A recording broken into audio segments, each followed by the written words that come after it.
Hi and welcome back. 10 signs of savior complex that attracts the wrong people into your life. If you're always trying to help others at the cost of neglecting yourself, you might suffer from the savior complex. Whether you admit it or not, you could be under the impression that you're omnipotent. This means you feel as though you can solve everyone's problems and help them change their lives. While it's always good to help others, you aren't the answer to all their issues. This sort of belief can also attract toxic people into your life, so it's not a good thing to be this way.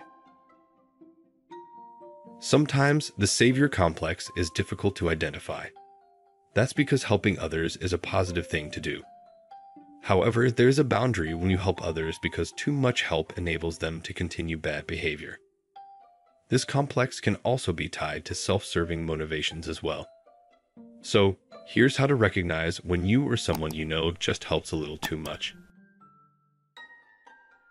Number 1. You know what's best. When someone has a problem, they usually just need to vent to another. If you have a complex of helping too much instead of listening, you will work too hard to solve the problem instead. You will attract people who want you to fix them when you begin a habit such as this.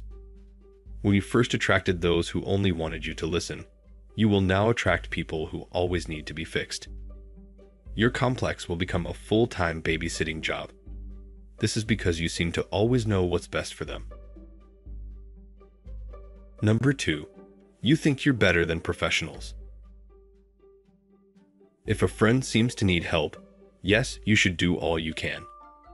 But when your friend has problems such as mental illnesses, you shouldn't play psychiatrist.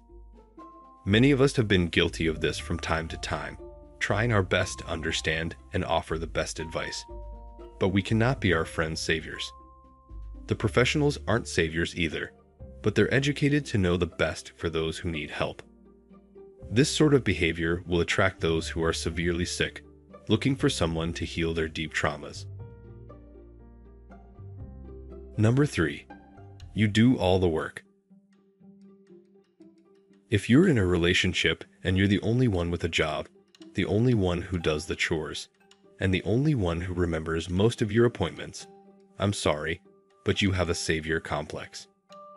You've taken on the role of doing everything you can to make your partner happy and keep them from being upset with you. You can't do this. This is where enabling starts and becomes a thorn that's hard to remove. Number 4. You're not taking care of yourself.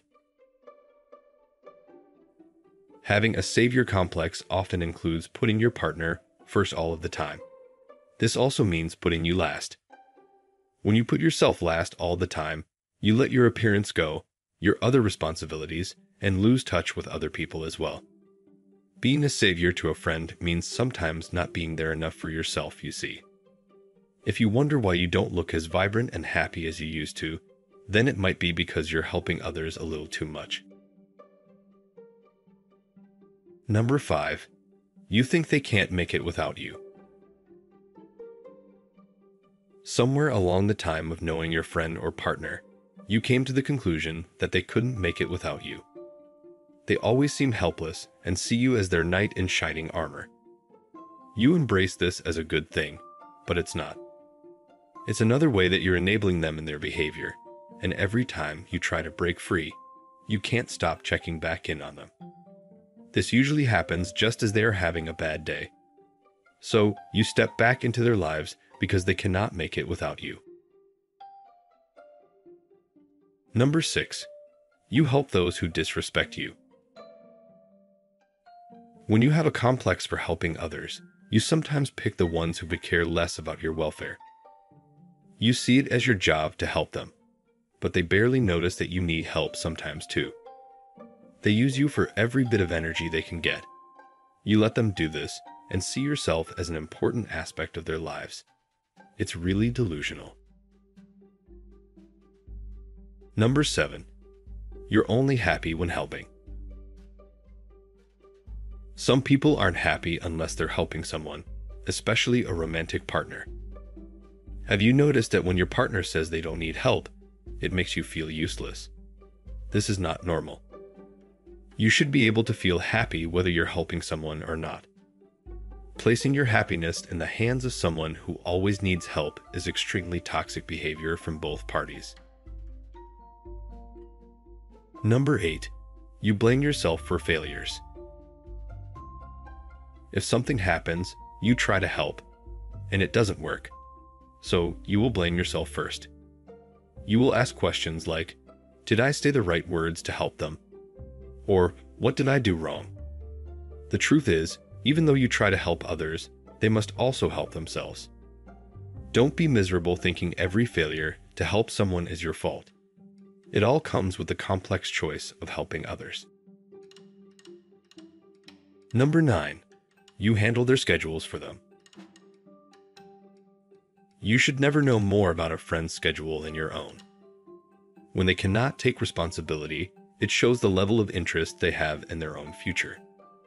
Stepping in and taking control of your friend's schedule may seem like such an outstanding thing to do, but you are being taken advantage of by them.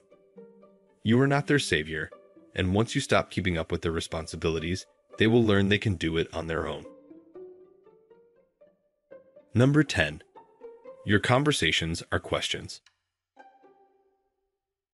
When you are playing savior with a friend, every phone call is turned into a series of questions, much like you're interviewing someone for a job. Instead of sharing fun experiences with them, you're asking them about their health, their eating habits, and even if they've been outside lately.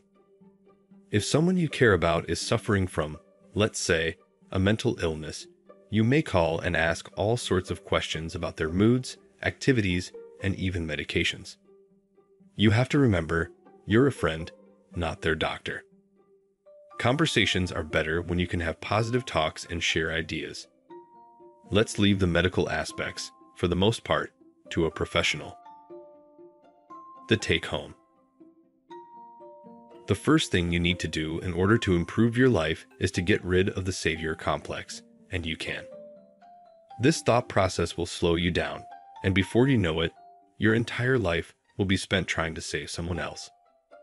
All this can happen while you are losing the benefit of saving yourself.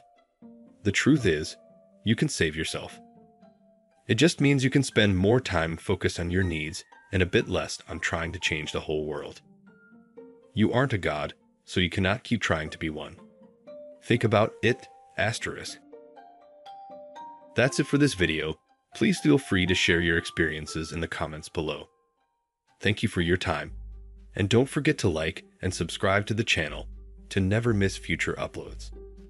Thanks for watching, and I see you in the next video for a happier, healthier mind.